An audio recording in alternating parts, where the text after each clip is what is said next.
The trial before high priest. For this unit, you need to know the meaning and significance of the trial before the high priest in Mark, and how it affects Christians' attitude to justice today. Jesus was taken to a trial before the whole Sanhedrin, led by the high priest. They were trying to find evidence to put him to death. People made up lies and could not get their stories to agree.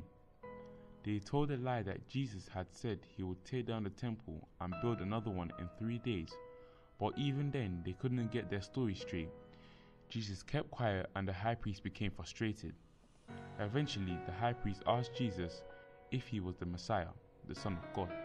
Jesus answered, "I am, and you will see the Son of Man seated at the right hand of the Almighty and coming with the clouds of heaven." At this, the high priest declared blasphemy and tore his robes in horror.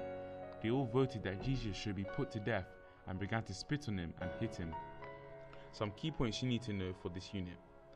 The Sanhedrin was the highest Jewish court, but only had limited powers because the Romans ruled the country.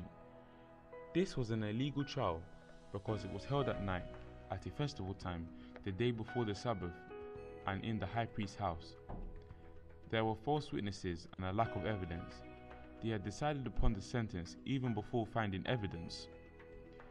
There was no defense speaking on behalf of Jesus. There was no independent judge or jury.